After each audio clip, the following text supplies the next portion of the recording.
Señor les bendiga, pueblo de Dios, en esta mañana. Es un privilegio siempre estar en la casa de nuestro Dios y con una buena salud. ¿O hay algún enfermo aquí? No. Digo la verdad, sea sincero. Si tiene alguna enfermedad, podemos orar. Tenemos a un Dios de poder. El mismo Dios que levantó a Lázaro de la tumba. Y no crea que era de un día para otro, tenía 4 días. Una persona se descompone a las 24 horas el cuerpo, empieza a descomponer su cuerpo. Este tenía 4 días y el Señor lo levantó de ahí. Aleluya. Así es que, o usted cree que un dolor de cabeza es menos que un resucitar a un muerto. No, pues sí, porque a veces podemos orar por un dolor de estómago bien confiados con todo el poder y la virtud. Pero que le traigan a uno que está en un féretro. Ya es más fuerte la situación.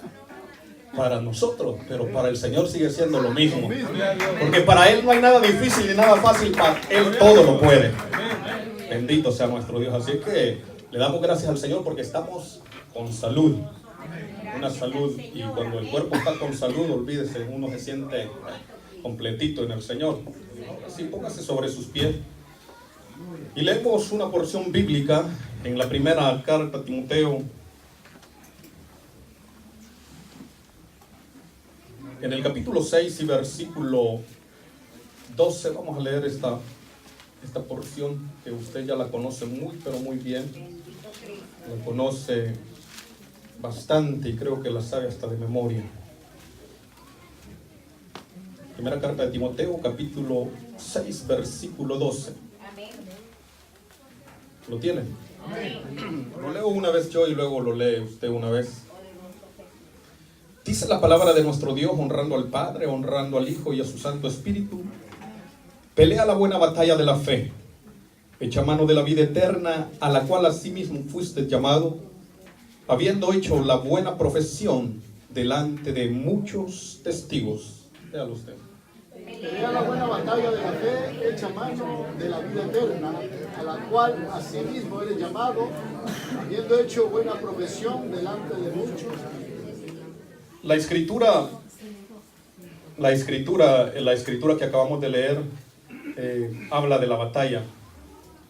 Y quiero traer esto a la memoria, porque yo sé que eso lo sabemos perfectamente, que peleamos la buena batalla de la fe. Pero muchas de las veces he escuchado, y creo que más de alguna vez usted también ha escuchado, cuando se dice que estamos en guerra espiritual, cuando se habla de una guerra. La palabra del Señor no habla de guerra en sí, la palabra del Señor habla de una batalla. Porque hay gente que tiene un espíritu todavía de conquista, y los que peleaban era el pueblo de Israel, conquistando ciudades, conquistando naciones. Pero hoy en día lo que nosotros tenemos es una batalla. Y quiero que ese concepto de guerra, si alguna vez lo escucha por ahí, no lo tome en cuenta, porque la palabra del Señor no habla de eso. La palabra del Señor es más el concepto de guerra. Cuando usted lo lee bien, es un conflicto entre dos. Y la guerra se hace para conquistar un reino. Para conquistar un reino, que no se le olvide. La guerra se hace para conquistar un reino. Por eso en el mundo animal, en el reino de los animales, existe uno que se llama, ¿cómo se llama? Que es el rey.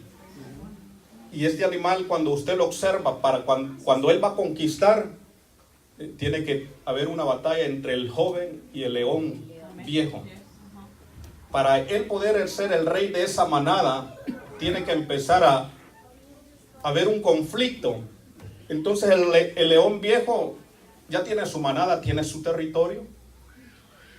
Y el que quiere llegar a tener ese poderío, que es el león nuevo, el joven, empieza a dar vueltas. El león viejo ya sabe.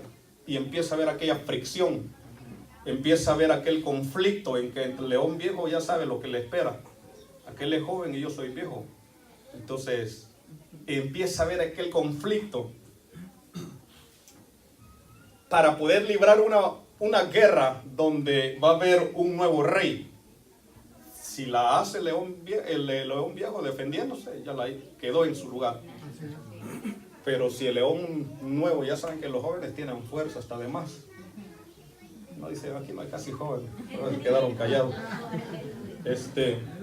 Ya nosotros ya parecemos leones de aquellos, que solo rugimos allá sentados. No volteé a ver a su esposo, vea al look de la hermana, que él es el viejito, el suyo está joven. Y cuando yo escucho ese concepto, vamos a conquistar, o hay que tener espíritu de conquista. ¿Conquistar qué? Para empezar, ¿qué va a conquistar? De un grito de guerra. Imagínense los gritos de guerra de hoy en día. Usted va a una de esas iglesias donde brincan, saltan, se ponen de cabeza. ¡Un grito de guerra! Ni siquiera tienen la idea de lo que era un grito de guerra. Un grito de guerra no era de un solo hombre por ahí emocionado. Un grito de guerra era la voz, las voces, mejor dicho, de más de 1 millón de hombres al unísono. No como nosotros aquí, hasta que nos dicen ya su nombre, todos medio como que se ponen de acuerdo y dicen gloria.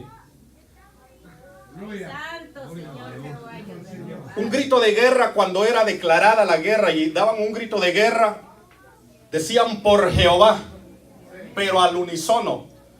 Oiga, yo no sé si usted ha estado ahí en los estadios esos donde el equipo contrario hace un gol y hay como 70,000 almas gritando a la misma vez. Eso retumba. De 70,000 almas, no digamos de 1 millón.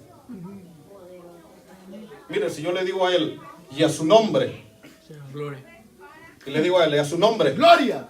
Ahora los dos juntos, a su nombre, ¡Gloria! hermano Irán, a su nombre, ¡Gloria! los tres, y a su nombre, ¡Gloria! ahora todos, y a su nombre, ¡Gloria! ¿ven cómo cambia el asunto? Entonces el grito era con fuerza, con júbilo. Y eso, la gente hoy en día no tiene idea de lo que es un grito de guerra. La gente dice un gritillo de lobo medio asustado, de coyote por allá por la sierra. Entonces no hay guerra, es una batalla que nosotros libramos. La batalla o la lucha es diferente a la guerra, porque la guerra ya está ganada. La guerra se ganó y hay un reino. Y el Rey de Reyes es Jesucristo. Amén. Aleluya.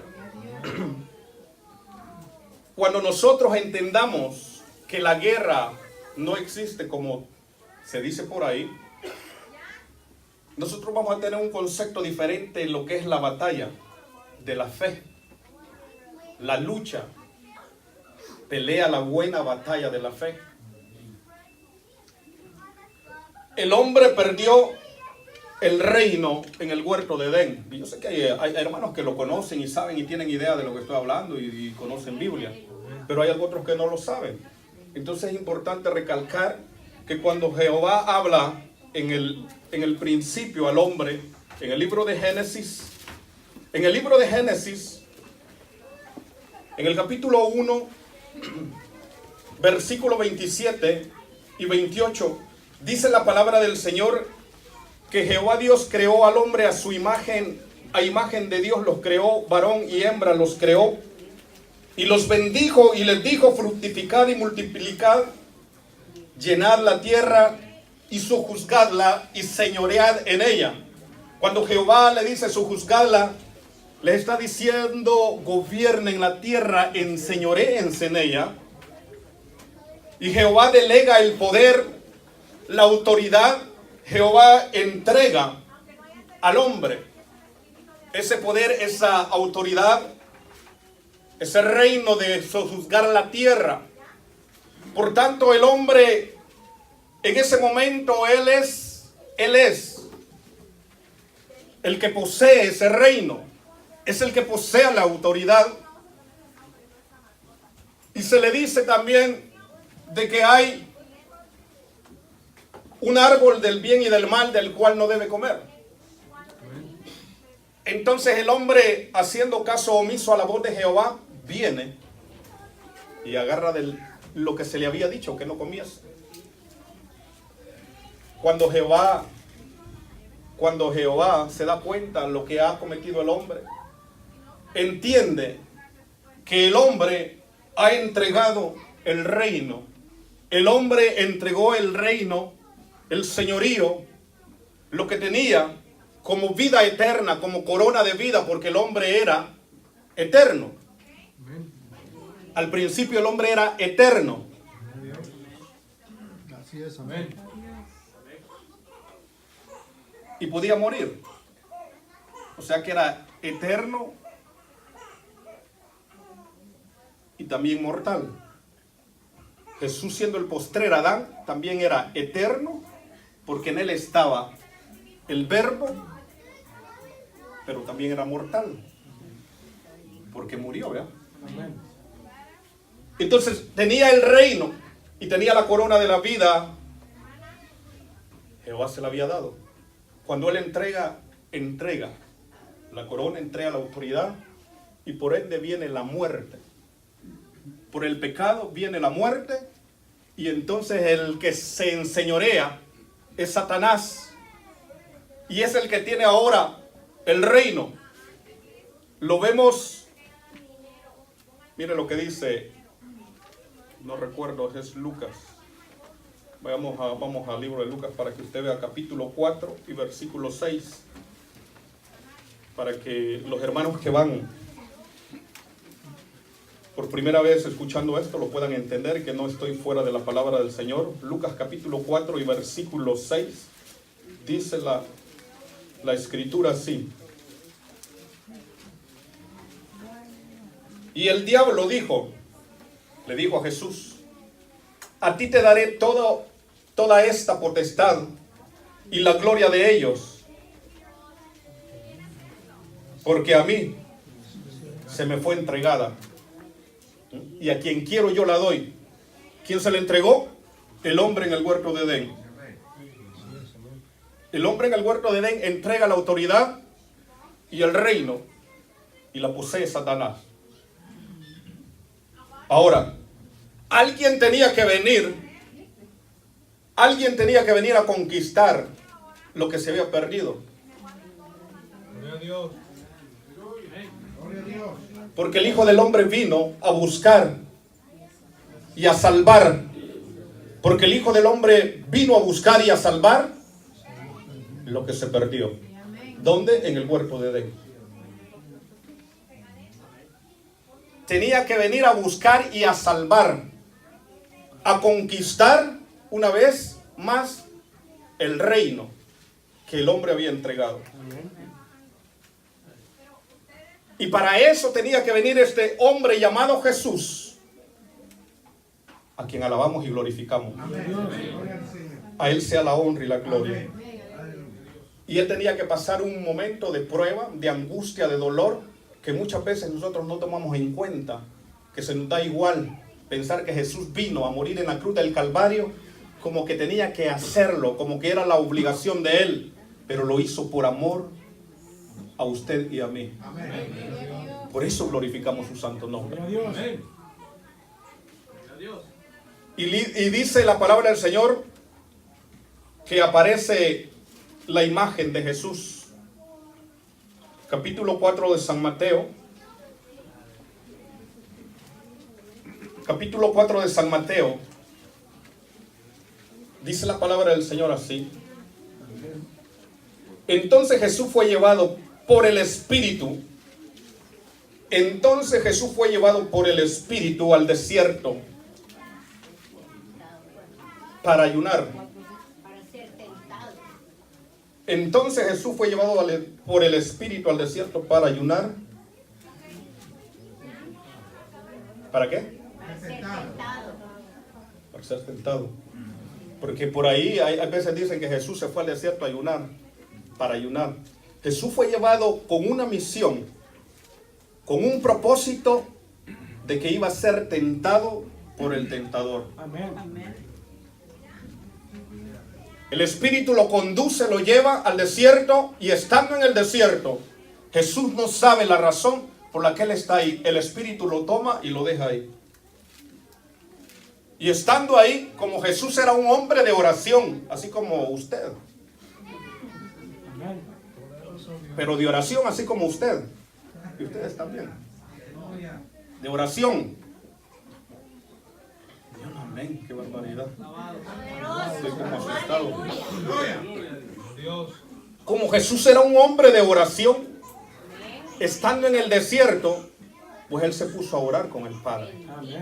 Porque Él tenía su hora. Él tenía siempre sus momentos en que Él se apartaba y le gustaba hablar con el Padre.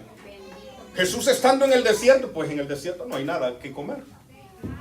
Se mete en oración, y estando en oración, Él no se da cuenta que pasa un día, que pasa otro día, que pasan 3 días, 15, 20, 30. Y cuando viene a sentir, Él en el Espíritu está alabando y glorificando el nombre de Dios, pero siente hambre a los 40 días. Entonces, donde cae la tentación. Como Satanás sabe el momento preciso, el momento justo donde va a poner la tentación y que tiene que ser efecto. Porque Satanás no le va a poner una tentación que usted sabe que ni la va a voltear a ver. Tiene que ser una tentación que usted la tiene que voltear a ver. Por eso se llama tentación. Porque está tentado a caer. Y Jesús, el hombre llamado Jesús, cuando viene a sentir en el cuerpo, hay necesidad como todo ser humano, porque Él era humano. Y tiene hambre. Y entonces cae el tentador y le dice: si eres hijo de Dios, le dice en el versículo 3, vino el tentador y le dijo: si eres hijo de Dios, di que estas piedras se conviertan en pan. Jesús le respondió: escrito está, no solo de pan vivirá el hombre. No solo de pan vivirá el hombre, sino de toda palabra. Mire cómo ha venido un hombre a conquistar lo que se había perdido. Porque el hombre había delegado a Satanás el reino que Jehová había entregado en él. Y que tenía una corona de vida porque era un hombre que no estaba sujeto a la muerte hasta que pecó. Y viene ahora uno a sufrir por causa de una guerra que se había perdido. Vino Jesús y es llevado para ser tentado, Y por eso alabamos el nombre de nuestro Dios. Porque Él no se dio a la tentación. Y no solamente fue esa tentación, sino que cumplió 613 mandamientos. 613 mandamientos son los que cumplió Él. Para dársele a Dios solamente uno. Dijo: no vayas a comer de ese árbol. Uno nomás. Y Jesús, 613 mandamientos. Y nosotros ahora, ¿qué hacemos? Glorificar el nombre de nuestro Dios. Entonces el diablo le lleva a la ciudad y le pone sobre el pináculo del templo. Y le dijo: si eres hijo de Dios, échate abajo, porque escrito está: a sus ángeles mandará cerca de ti, y en sus manos te sostendrán para que no tropieces con tu pie en piedra. Jesús le dijo: escrito está también: no tentarás al Señor tu Dios. Bendito sea el nombre del Señor. Porque venía un hombre a conquistar, decidido a conquistar lo que el hombre había entregado. A nosotros hay veces se nos hace fácil lo que se nos otorga. Cuando viene de parte de Dios, y hay veces viene de una manera que no la merecemos. Óigame bien, de una manera que no la merecemos. Pero el Señor en su bondad nos regala, nos da, nos bendice. Pero como no nos cuesta nada, pues se nos hace fácil tirarlo por ahí. Porque cuánto el Señor nos ha bendecido. ¿Cuánto a usted el Señor le ha bendecido? Yo no sé, usted sabe cuánto el Señor le ha bendecido. Si usted cree que es poquito lo que le ha dado, ¿usted cree que es poquito lo que el Señor le ha dado a usted? Me ha dado más de lo que merecemos. Nos ha dado más, mucho más de lo que usted y yo nos merecemos. Porque solo el hecho de que no nos paga conforme a nuestros pecados, a nuestra falta, ya con eso, ya solamente con el hecho de que no nos paga conforme a nuestros pecados, a nuestras faltas, ya con eso, usted es para que todos los días glorifique el nombre del Señor mientras está sobre la faz de la tierra. Y al hombre, como se le otorgó tan fácilmente, pues él se vio en medio de aquel huerto. Y pues él podía andar libremente, él era el que reinaba, el que gobernaba ese territorio, lo que se le había dado, lo que se le entregó. Él estaba ahí. ¿Quién le decía algo? ¿Quién le decía, es 30 de junio, 30 de marzo, 30 de enero, hay que pagar la renta? ¿Quién le decía?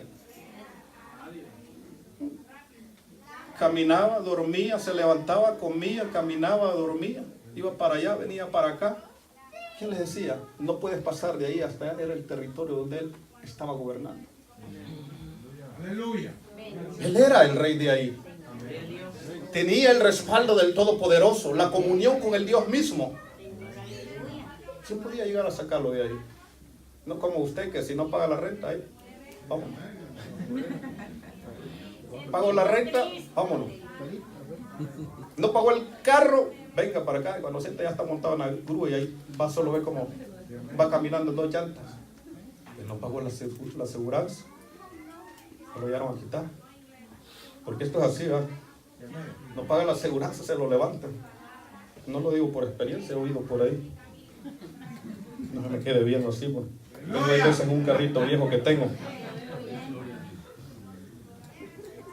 Entonces, cuando el Señor nos otorga a nosotros, se nos hace fácil. Hay veces, mire, cuando a Moisés se le entregaron las tablas de la ley, facilita, llévese esto. Ahí venía con las tablas de la ley. Y en un momentito de ira, ¡guau! Y ya quitado de la pena, como si nada. En un momentito usted y yo podemos actuar y podemos destruir lo que el Señor nos ha dado. Que no nos cuesta. Entonces Jehová le dijo a Moisés, ahora sí, vámonos otra vez para arriba. Para arriba. Ahora vamos a hacerlo. Pero yo te la voy a dictar y tú la vas a escribir. Imagínense Jehová diciéndole, ahora tú la vas a hacer. Señor, pero ¿con qué? Tú la vas a hacer. Aunque sea un sincero número, tú la vas a hacer. ¿Cómo? Y ahí está Moisés. Entonces sí aprendió a cuidar lo que se le había dado. Porque él lo había obtenido por su esfuerzo. Ahora, había un hombre llamado Jesús que vino por el esfuerzo. Y él es el que viene a conquistar. Por eso esa palabra de conquistas dentro de la iglesia no debe existir. Ese concepto de vamos a guerrear. ¿A guerrear qué? ¿A guerrear qué? Pero yo creo que viene usted de una iglesia así, porque se me queda viendo así con unos ojos como que le van a echar gotas. Mire, el Señor viene y es probado. Lleva un momento, lo que tiene que conquistar tiene sacrificio, tiene pruebas, tiene dificultades.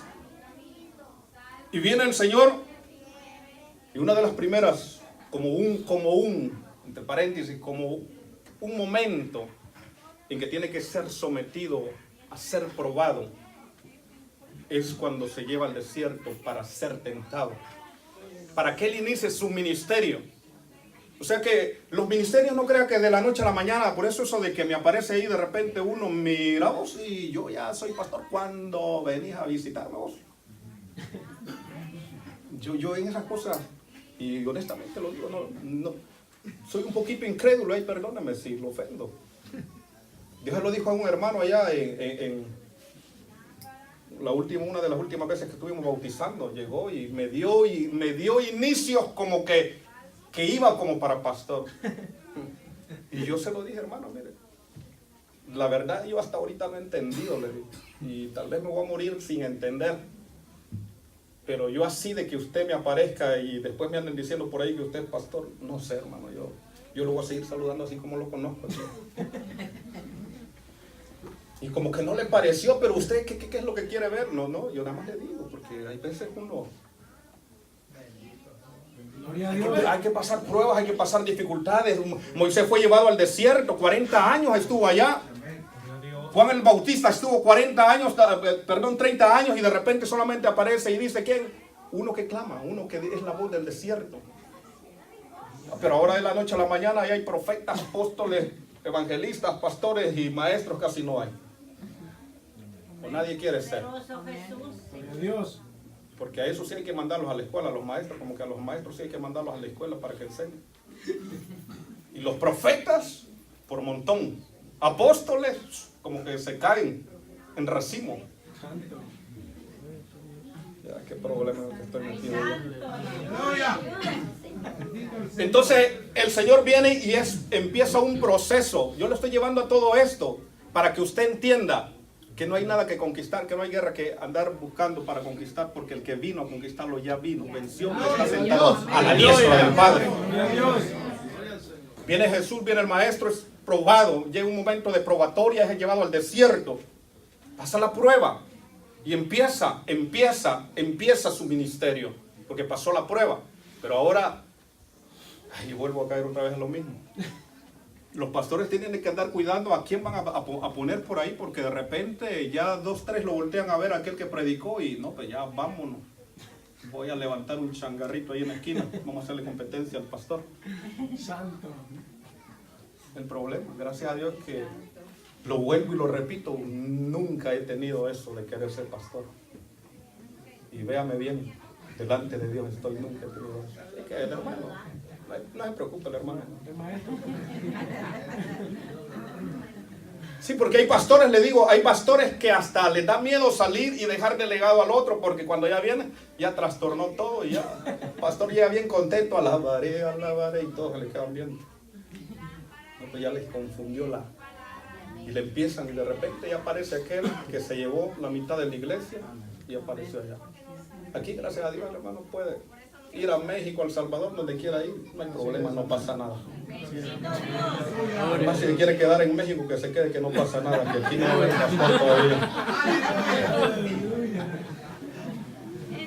Y viene el maestro y llega un momento y es probado en ese momento y pasa la prueba. 3 ocasiones le tiró el anzuelo Satanás y dice que al final le tuvo que dejar.